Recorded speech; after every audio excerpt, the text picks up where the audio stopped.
This is me at my worst. I dropped to 47 kilos. Mold did this to me. For the past 3 years, I've been trying to survive mold and chronic inflammatory response syndrome. I slept in too many beds. Thailand, Vietnam, Malaysia, Egypt, England, Georgia. I was just looking for one thing. A place I could breathe. A place I could heal. This is not a travel vlog. I'm not a health guru. This is just my life. The things I've learnt, the mistakes I've made, and the small wins I've fought for. This is my mold story. 5 things I've learnt from CIRS, Chronic Inflammatory Response Syndrome. Toxic mold illness. CIRS changes you as a person. Certainly has in my case. The worst thing is it takes the spontaneity out of life. CIRS gave me acute celiac. Like acute. I only have to walk past the bread store and it causes pain. This means I can't eat out anymore. Can't get a sandwich on the run. I can't snack. I was a traveller. I spent nearly 15 years of my life travelling around with a laptop, just getting by. Airports are horrible places now. I can't eat in them. Going on long bus journeys is virtually impossible.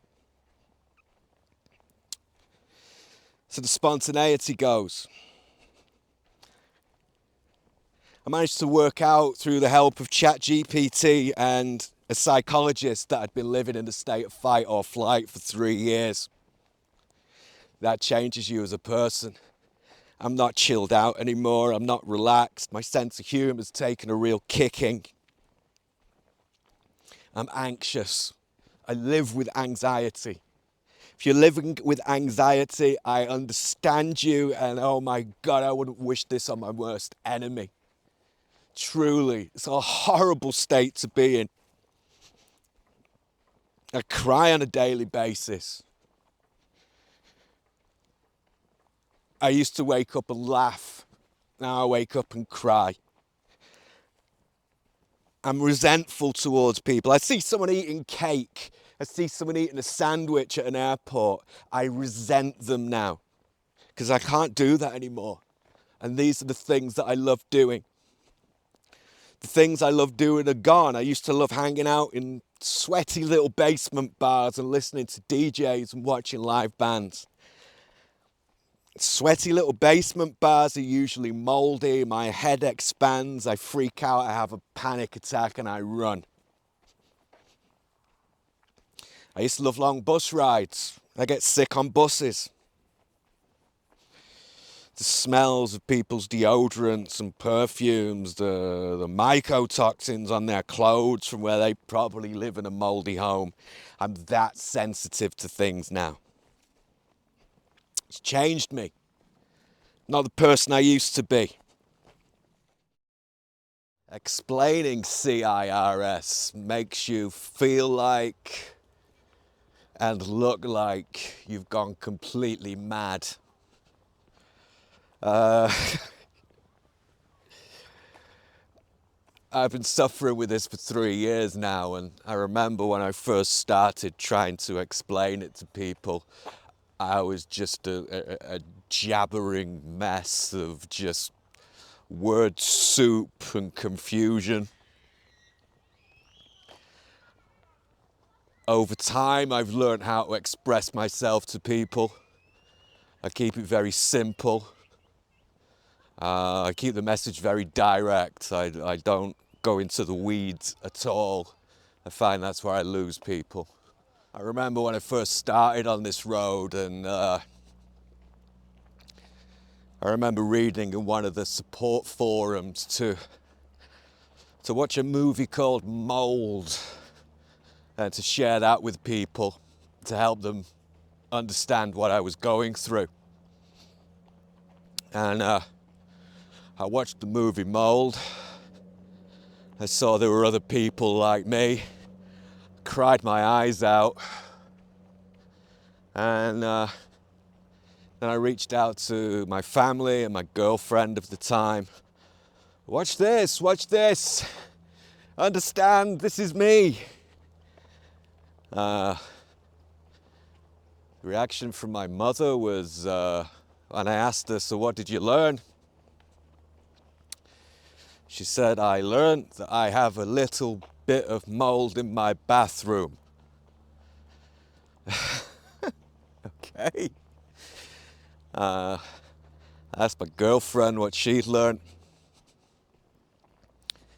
And her words were to the effect of, well, if that's what you want to believe, I'll still love you.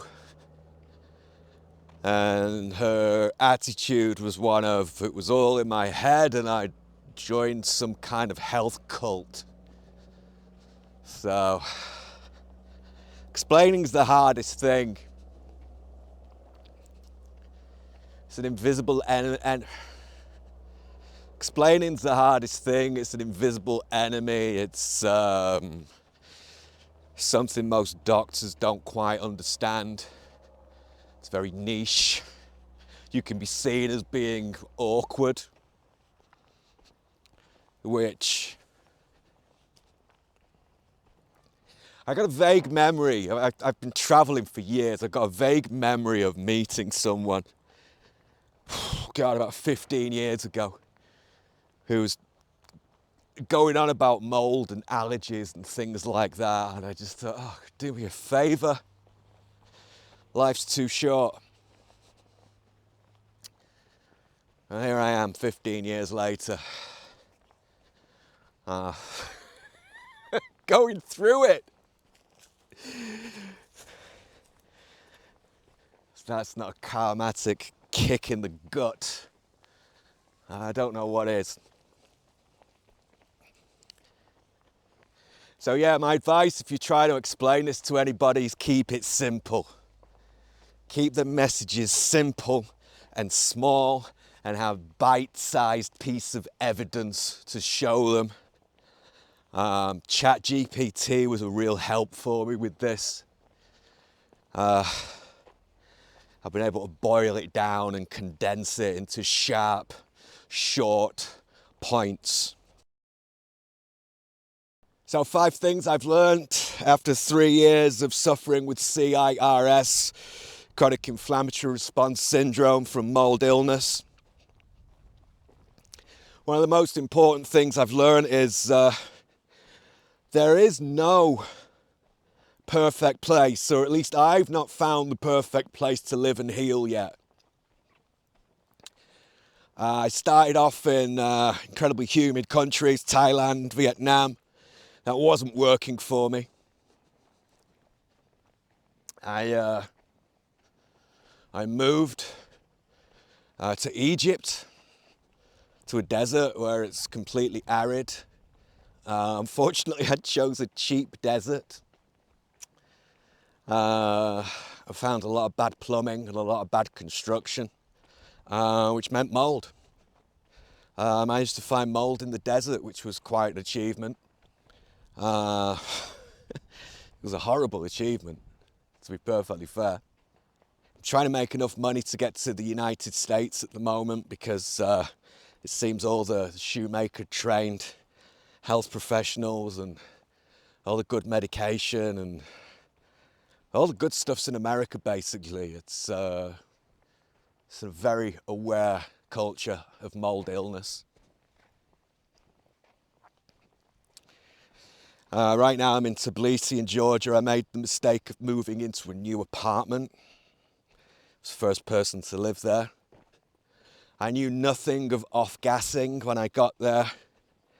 Now I know a lot about off-gassing. I know how sick it can make you. I'm really suffering. I'm having a lot of breathing difficulties in there. I'm having a lot of problems with my heart again. And I'm living in a state of high anxiety 24/7. I'm sleeping on the sofa because I can't go into the bedroom. The sofa's new. The sofa makes my ears ring. It makes my nose inflame. I believe that's from all the flame retardants and all the chemicals they spray on these things. I knew nothing of this until I got there. Now, unfortunately, I know a lot about it. 5 things I've learned from living with mold illness for 3 years. Controversial one, this. Excuse me, I'm walking uphill, so I'm a bit breathless. My lungs aren't what they used to be. Yeah, controversial one, this. Mold support groups.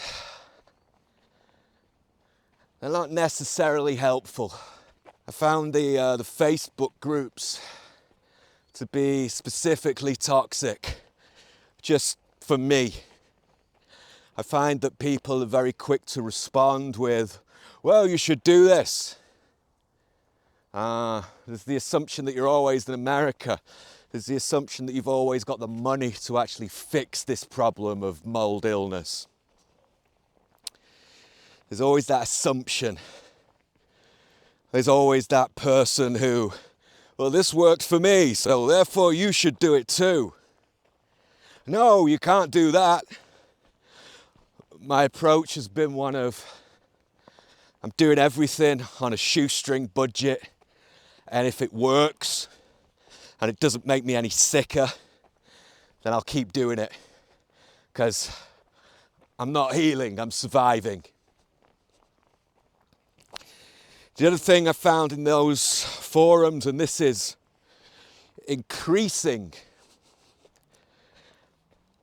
is people who look incredibly healthy posting links to their Instagram so they can try and get your subscription or try and sell you some wellness bullshit.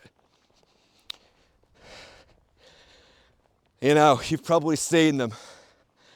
The girl who looks like she's not missed a night's sleep in the last 10 years with perfect makeup and lighting, preaching about how easy it is to recover. I don't want to make accusations, but I will. I don't think some of these people have experienced anything beyond finding mouldy bread and a bit of black in the shower.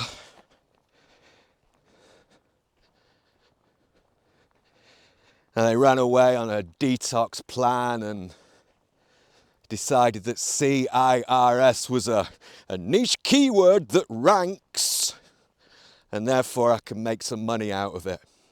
I was recently in a really bad place. I was close to just jumping off my balcony.